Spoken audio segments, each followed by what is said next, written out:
Dear students, आज की class में हम लोग डिस्कस करने जा रहे हैं चैप्टर 6, जिसका टॉपिक है एक्सरसाइज 6.2। ये हमारे पास क्या है? Increasing and decreasing function.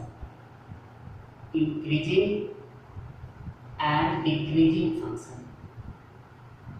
Decreasing function 6.1 जो रेट में है हमारे सिलेबस से डिलीट हो चुका है, इसलिए हमारी पहली एक्सरसाइज में 6.2 कंसीडर की जाएगी। अब यहाँ इंक्रीजिंग एंड डिक्रीजिंग फंक्शन का मतलब क्या होता है, इस बात को देखें। तो यहाँ पर सपोज कीजिए कि एक ग्राफ है, ये इस तरह से हमारे पास कोई ग्राफ है y=fx, किसी लाइन की इक्वेशन है। इस इक्वेशन में आप देखें, ये मान लीजिए हमारे पास x पर पॉइंट है x=a। यहाँ पर इस पॉइंट से हमने x एक्सिस पर ये b हमने कह दिया, ये पॉइंट से हमारे पास C हो गए, और इस पॉइंट से हमने इस पर परपेंडिकुलर x एक्सिस पर कह दिया ये D हो गए। तो यहाँ पर देख रहे हैं A पॉइंट x=a से b तक, ये B पॉइंट है, A से B तक ये ग्राफ ऊपर की ओर जा रहे हैं, मतलब ये इंक्रीज हो रहा है। फिर इंटरवल B से C तक ये डाउनवर्ड्स आ रहे हैं, नीचे की ओर आ रहे हैं, ये ग्राफ नीचे की ओर आ रहे हैं, मतलब ये ग्राफ डिक्रीज हो रहा है। और C to D में फिर से यह इंक्रीज कर रहे हैं। तो इस टॉपिक के अंदर हमारे पास काम क्या करना है? To find intervals. इसके अंदर आपको सिर्फ इंटरवल फाइंड आउट करनी है, जिसमें ये बताना है कि किस इंटरवल में यह फंक्शन इंक्रीज हो रहा है और किस इंटरवल में यह फंक्शन डिक्रीज हो रहा है। यह एक simple concept by graphical method है हमारे पास, बट ग्राफ से इसे आपको क्वेश्चन में सॉल्व नहीं करनी। वैसे इस टॉपिक की हमारे पास वेटेज जो है वो 4 मार्क्स में काउंट की जाती है। यदि एग्जाम में क्वेश्चन करेंगे तो इससे 4 मार्क्स के क्वेश्चन आ सकते हैं आपके पास। अब देखिए, जब ग्राफ से नहीं दिखाए तो फिर क्वेश्चन सॉल्व कैसे करें? तो इसके लिए एक वर्किंग रूल है, वैसे दिया नहीं गया है, लेकिन आपकी सुविधा के लिए आप इसको इस तरह से फॉलो करें। सबसे पहला पॉइंट है right the equation of the curve. आप उस कर्व की इक्वेशन को नोट कर लें, पहला पॉइंट। दूसरा पॉइंट है फाइंड डेरिवेटिव। डेरिवेटिव अब f के फॉर्म में है तो f' लिख दीजिए, या y के फॉर्म में है तो dy/dx नोट कर लें।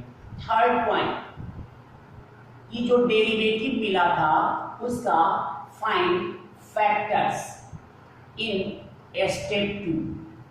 जो सेकेंड स्टेप में dy/dx निकाला है या f' निकाला है, उसकी आप फैक्टर बना लें। फोर्थ पॉइंट, अब पुट कर दें dy/dx = 0। तो जैसे ही dy/dx को 0 पुट करेंगे, वहां से आपको x की 2 वैल्यू मिलेगी, 3 वैल्यू भी मिल सकती है। हमने कंसीडर कर लिया कि हमारे पास 2 वैल्यू मिलेगी। फिफ्थ पॉइंट, क्या करना है? Form a number line. एक नंबर लाइन बनाएंगे। तो कैसे बनाते हैं? तो छोटी क्लासेस में बनाया था। मिडिल पॉइंट पर 0 होता है, लेफ्ट साइड -∞, राइट साइड +∞। यदि a की वैल्यू निगेटिव है तो इस साइड लेफ्ट साइड रखते हैं, b यदि पॉजिटिव है तो राइट साइड रखते हैं। तो इंटरवल इस तरह से बन रहा है -∞ to a to b and b to ∞, -∞ to a। दूसरा इंटरवल a से b 0 कंसीडर नहीं करेंगे क्योंकि x की वैल्यू हमारे पास 0 नहीं बनी है। और तीसरा इंटरवल b to ∞। और जब इंटरवल बन जाए तो 6th पॉइंट हमारे पास क्या बन जाती है? अगला पॉइंट है फॉर्म, क्या करें? And increasing decreasing table. Increasing oblique decreasing table. Table के अंदर क्या होता है? पहला यहाँ पर इंटरवल बनेंगे, इंटरवल्स के लिए कॉलम बनाएंगे। दूसरा यहाँ फैक्टर्स के लिए बनाएंगे। तीसरी जो फैक्टर्स जो बनी है वह पॉजिटिव होती है या निगेटिव। यदि पॉजिटिव होती है तो इंक्रीजिंग, निगेटिव होती है तो डिक्रीजिंग का साइन दिखाएंगे। यही हमारे पास 6 स्टेप्स में इस क्वेश्चन को सॉल्व करना है। अब इसमें एक क्वेश्चन हम सॉल्व करके बताते हैं। इस पर एक्सरसाइज के क्वेश्चन को आप इसी तरह क्वेश्चन को सॉल्व करेंगे। आइए इसमें फर्स्ट क्वेश्चन देखते हैं। 6.2 के लिए एक क्वेश्चन हम लोग लेते हैं। एक क्वेश्चन दिया गया है कि fx इक्वल टू, हमारे पास fx इक्वल टू दी गई है 2x cube minus 3x square, 2x cube minus 3x square minus 36x plus 7। ये हमारे पास इक्वेशन दी गई है और इस इक्वेशन में पूछा जा रहा है कि वह इंटरवल बताएं जिसमें कि यह फंक्शन इंक्रीज हो रहा है या डिक्रीज हो रहा है। इंक्रीज और डिक्रीज या स्ट्रिक्टली इंक्रीजिंग और स्ट्रिक्टली डिक्रीजिंग में कंफ्यूजन हमें नहीं समझनी है, मतलब यही समझना है, सेम है। तो सबसे पहला पॉइंट क्या है, right the equation of the curve. आपने कर्व की इक्वेशन को नोट कर दिया, पहला पॉइंट आपकी क्लियर हो गई, इक्वेशन ऑफ कर्व आपने नोट कर दिया। दूसरा पॉइंट क्या है, इसकी डेरिवेटिव निकालते हैं। तो fx की derivative f dash x 2 into x cube का 3x स्क्वायर हो गया, तो 6x स्क्वायर हो गया माइनस 6x और माइनस 36। सेकेंड पॉइंट भी हो गई फाइंड डेरिवेटिव, आपने इसकी डेरिवेटिव निकाल लिया। अब इसमें क्या है, फाइंड फैक्टर्स इन स्टेप 2। तो ये सेकेंड स्टेप है, इसका फैक्टर बनाइए। तो सबसे पहले में 6 कॉमन मिला है, x square minus x minus 6 हो गए। इसके बाद इसकी फैक्टराइजेशन बना रहे हैं जी, कैसे करें, क्या है, x square by middle term splitting कर रहे हैं, minus 3x plus 2x minus 6 हो गए।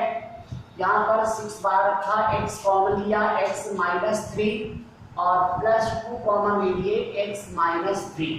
इस तरह फैक्टर बन गई 6 times x plus 2 into x minus 3। ये हमारा f डैश x हो गया। ये हमारे पास फर्स्ट इक्वेशन कंसीडर करें। अब कर रहा है find factors, third step complete हो गई। अब क्या करनी है, dy dx को 0 पुट कर रहा है। अब यहाँ पर थोड़ी सी मैं लैंग्वेज दे रहा हूँ, फॉर इंक्रीजिंग और डिक्रीजिंग पुट करते हैं f dash x equal to 0। Sir इस f डैश x को 0 पुट कर दिया तो x plus 2 into x minus 3, क्योंकि 6 भी 0 के साथ चला गया तो यहाँ से x की वैल्यू माइनस 2 और x की वैल्यू आपके पास 3 मिल गई। तो x की आपकी 2 वैल्यू मिल गई, फोर्थ स्टेप भी पूरा हो गया। अब क्या करना है, नंबर लाइन बनाना है। और नंबर लाइन इज एज, इस तरह से बनाएंगे, एक सीधी लाइन, मिड पॉइंट पर 0, left side minus infinity, right side plus infinity. Minus 2 है, इसको लेफ्ट साइड रखें, प्लस 3 आया है, इसको राइट साइड रखें। अब इससे क्या बनेगा, इंटरवल्स आर माइनस इंफिनिटी से माइनस 2, माइनस 2 से 3 और 3 से हमारे पास इंफिनिटी। ये हमारे पास इंटरवल बन गए। तो फिफ्थ स्टेप भी बन गया, इंटरवल्स आपने फॉलो कर लिया। अब क्या करनी है, इसके बाद आपको इंक्रीजिंग डिक्रीजिंग टेबल बनानी है। तो मैं यहाँ लिख रहा हूँ, increasing oblique decreasing table is as, इस तरह से बनेगा। पहला क्या होगा, मान लीजिए इंटरवल्स के लिए इंटरवल्स, इसके बाद आता है फैक्टर्स। फैक्टर्स देखिए फर्स्ट इक्वेशन से 6 है, x प्लस 2 है, 6 के लिए एक ये कॉलम बनाया, फिर x प्लस 2 के लिए बना दीजिए, फिर x माइनस 3 के लिए। ये हमारे फैक्टर्स के कॉलम बन गए। इसके बाद क्या है, पॉजिटिव ऑब्लिक नेगेटिव एक कॉलम, और लास्ट कॉलम हमारे पास एरो अपवर्ड एरो डाउनवर्ड का है। अब इसमें देखती है क्या करना है, पहला इंटरवल आपके पास क्या है, माइनस इंफिनिटी से माइनस 2, माइनस इंफिनिटी से माइनस 2 के बीच में कोई भी एक वैल्यू ले लीजिए। पहले इंटरवल माइनस इंफिनिटी से माइनस 2 के बीच में कोई भी वैल्यू ले रहे हैं, माइनस 3 ले रहे हैं, माइनस 4 ले रहे हैं, माइनस 5 कुछ भी ले सकते हैं। मान सपोज कि आपने माइनस 5 ले लिया, माइनस इंफिनिटी माइनस 2 के बीच में हमने वैल्यू माइनस 5 को रखा। ये वैल्यू दिखलाना नहीं है यहाँ पर, आप अपने आप कैलकुलेशन करेंगे। 6 की साइड पॉजिटिव है तो ये पॉजिटिव रहेगी। आपने x की जगह माइनस 5 रखना, लिखिएगा माइनस 5 प्लस 2, माइनस 5 में 2 ऐड किया नेगेटिव हो गया, माइनस 5 में 3 ऐड किया माइनस 8, ये भी नेगेटिव हो गया जी। अब इस तीनों को मल्टीप्लाई कर लीजिए, प्लस माइनस माइनस, इस तीनों को मल्टीप्लाई किया तो क्या आ गया, प्लस आ गया, मतलब इस इंटरवल में यह फंक्शन इंक्रीज कर रहा है। फिर इसी तरह दूसरे इंटरवल को देखिए, -2 से 3 के बीच में, -2 से 3 के बीच में बहुत सारे नंबर हैं, -1 है, 0 है, 1 है, 2 है, इस तरह से ले सकते हैं। हमने सपोज किया 0 कंसीडर कर लिया तो 6 की साइन पॉजिटिव है, 0 + 2 प्लस हो गया, 0 - 3 माइनस हो गया, इस तीनों साइन को मल्टीप्लाई कर दिए, प्लस प्लस माइनस को तो माइनस, तो इस इंटरवल में फंक्शन इंक्रीज कर रहा है। और थर्ड आपके पास है क्या है, 3 to infinity, और 3 to infinity में हमारे पास कोई वैल्यू है, 3 के बाद 4 5 6 7 कुछ भी ले सकते हैं। सपोज किया हमने 4 ले लिया तो 6 पॉजिटिव है, 4 + 2 6 पॉजिटिव होगा, 4 - 3 ये भी पॉजिटिव होगा, और इस तीनों पॉजिटिव को मल्टीप्लाई करें तो पॉजिटिव होगा। इट मींस इस इंटरवल में यह फंक्शन इंक्रीज हो रहा है। तो लास्ट रिकमेंडेशन क्या देंगे कि देयरफॉर fx is increasing